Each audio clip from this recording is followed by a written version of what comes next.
From MTN News, this is Montana This Morning. Good Monday morning. It's 5:30. Welcome to Montana This Morning. I'm Victoria Hill. Thank you so much for kicking off your day and the week with us. And good morning to Miller. Morning. Man, here to tell us all about the heat that's not giving up quite yet. Yeah, excessive heat again today. We could see several spots hit records or flirt with records or even beat records. I'm talking about here in Billings, Sheridan, Miles City, even Cody, a chance to see some record highs today. That's why that excessive heat warning is in place. And we're dealing with some smoke too. You can see at least light to moderate smoke blanketing Yellowstone County right now. We're expecting just light surface smoke as we go along today, and then later on this evening it could thicken up again. So if you have asthma, respiratory ailments, you just want to keep that in mind. 74 right now at Billings. We should be around 60 waking up, so it just shows you what kind of day we have in store, how hot it's going to get. Humidity at 28%, so it's very dry out there. Right now the winds are calm. We've got temperatures in the 50s in Livingston and Gardner, 65 though in Big Timber.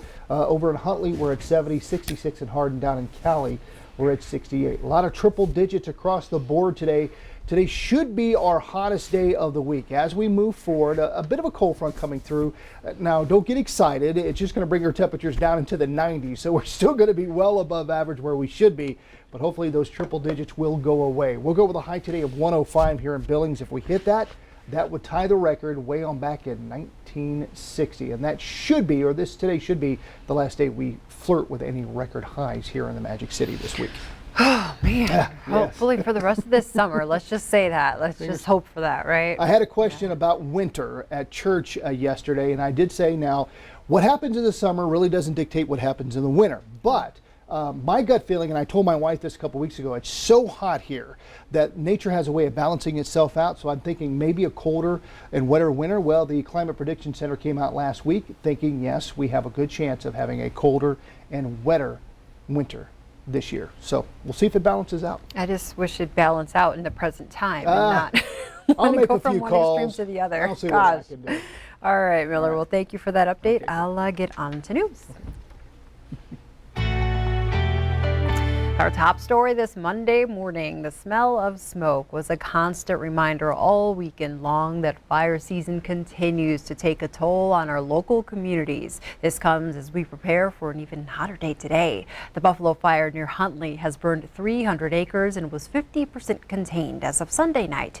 That burned 3 structures and is burning in grassy, rugged terrain.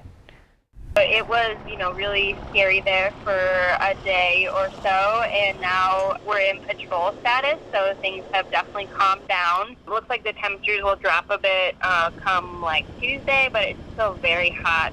Folks that have been doing this for a really long time are saying we're like a month to a month and a half ahead of where you would normally see these hot and dry conditions. So I think it just means it's going to be a really long summer. And in Carbon County, crews made progress on the 2,500-acre lightning-sparked Harris fire, reaching 25% containment on Sunday. An evacuation order was lifted on Sunday for about 50 people who were out of their home for the past 24 hours. Road closures near Joliet were also lifted and are only open to local access. There was also 2 new fires reported near White Sulphur Springs in the northeast Crazy Mountains, burning 1,500 acres. Smoke jumpers, helicopters, and large air tankers are responding to the American Fork and O'Hearn fires. The Crater Ridge fire also broke out in Wyoming's Bighorn National Forest just south of the Montana border. The fire started Saturday night, is about 200 acres, and is burning in rough, rugged terrain. And firefighters are battling dozens of wildfires in the western U.S. The Tamarack fire in Northern California jumped a roadway and forced evacuations. It spread nearly 5 miles in just 24 hours. Forecasters say more dangerous fire weather looms in the coming days as another heat wave scorches the west. Well, today is the day an airman from Moreland, Wyoming, who was shot down and killed during the Vietnam War, is finally coming home. The remains of Lieutenant Ray Krogman are expected to arrive at the Billings Airport just before 1 o'clock this afternoon. Krogman was shot down during a reconnaissance mission in Laos on January 17, 1967. His body wasn't found until early 2019, when an expert working at the crash site reported the possible recovery of remains which were identified as Krogman in July of last year. After his death, Krogman was awarded a number of medals for his service, including the Distinguished Flying Cross. There will be an honor guard ceremony on the flight line before the procession begins between 1:30 and 2 to take Krogman back to Worland. The route will take the procession east on Highway 3, south on Main, then east on 1st toward Lockwood before getting onto I-90 westbound. A public service for Lieutenant Krogman will be held at 11 o'clock Wednesday morning at Worland Middle School. Turning our attention now to the pandemic, the contagious Delta variant is behind the recent coronavirus surge, and a top U.S. tennis star has tested positive for the virus, causing her to pull out of the Olympics. CBS's Laura Podesta has the latest. COVID-19 is on the rise in the United States. 97% of the hospitalizations are in people who are unvaccinated. Most of the deaths that are occurring right now are in people who are unvaccinated. New cases have spiked almost 70% over the past week. For most people who get this Delta variant, it's going to be the most serious virus that they get in their lifetime in terms of the risk of putting them in the hospital. I've never been hospitalized except to give birth to my children, and I am 57 years old. Yvonne Gloston, who's unvaccinated, thinks she and her family got COVID at her daughter's outdoor graduation party last month. She spent 5 days in the hospital with double pneumonia and has since been on oxygen 24 hours a day. Terrified of not seeing my family, of not being here to see my daughter off to college, and just not to being able to take care of my family. I was terrified. To clamp down on the virus in Los Angeles County, a mask mandate went into effect over the weekend. If that's what we have to do, then that's what we'll do. Despite rising case numbers in England, almost all restrictions were lifted today. Brits celebrated at midnight by crowding into clubs to party. Are they going to put us back in a lockdown? Yeah, that's what I'm worried about, is that we're going to be back into another lockdown afterwards. So we're going to make the most of this. Yes. And in a blow to the U.S. Olympic team, tennis star Coco Gauff announced she tested positive and won't play in the upcoming Summer Games. Laura Podesta, CBS News. The opening ceremony is this Friday. It's unclear if the 17-year-old Gauff was vaccinated. Yesterday, officials said 2 athletes already in the Olympic Village tested positive. And meanwhile, more than 4 million children have been infected with COVID-19 in the U.S. since the start of the pandemic. That's according to the American Academy of Pediatrics. And with the highly infectious Delta variant spreading across the country, doctors worry about that number continuing to climb. CBS's Kirsten O'Connor has our story from Orlando, Florida. Dr. Fatma Levent specializes in pediatric infectious diseases in Orlando, where COVID-19 cases are on the rise. Now what we're seeing is younger children, younger adults are getting the infection and bringing it to their families. As the powerful Delta variant sweeps the country, Dr. Levent says it's affecting children more than previous strains, and more of them are ending up in the hospital. When they get it, it's usually mild. However, they can get hospitalized, they can get pneumonia and other complications. In June, Katia Tejada's daughter, Caitlin, was one of those children. I was scared. I was panicking because she said that she had a headache, she had her body, it was some pain. The 15-year-old is unvaccinated and spent 3 days in the hospital when the infection led to pneumonia. It was a bit scary for me. My throat hurt a lot. Here in Florida, about 90% of seniors are vaccinated, but among children, the number is lagging far behind.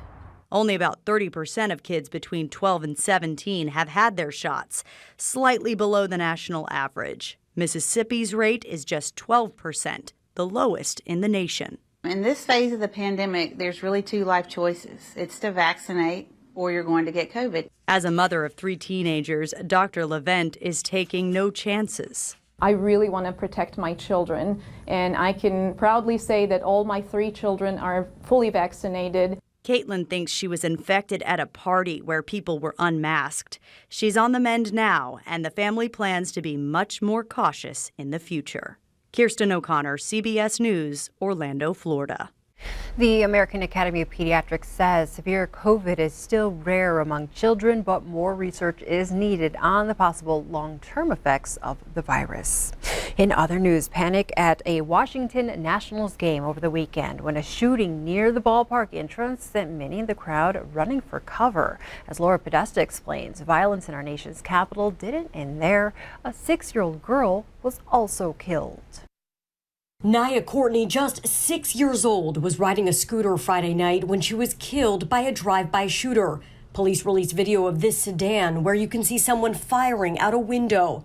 5 adults were also wounded. The cowards who committed this crime came into this community without any regard for human life, without regard for Nia's life. Less than 24 hours later, on Saturday night, gunfire erupted outside the Washington Nationals baseball stadium. People are running, and it's a real scary situation, causing a terrifying and confusing interruption to the game.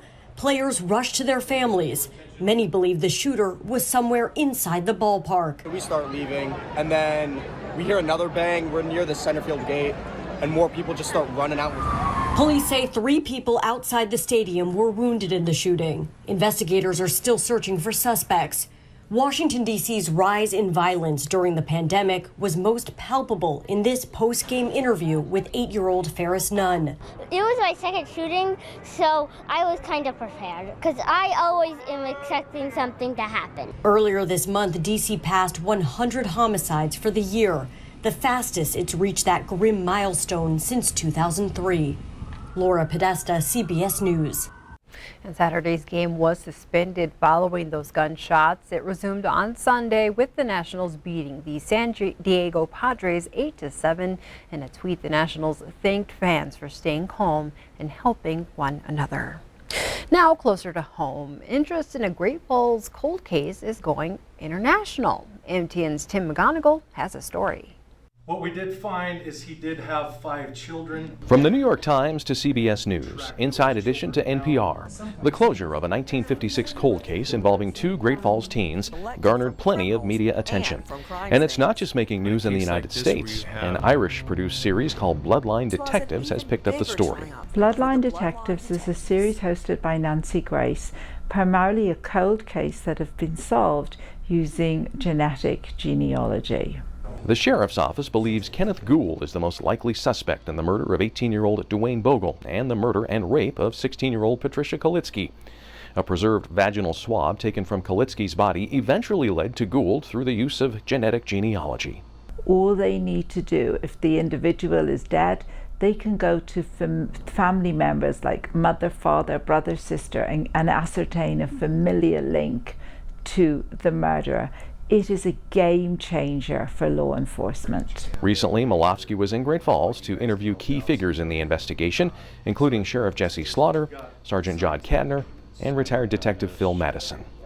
In Great Falls, Tim McGonigal, MTN News.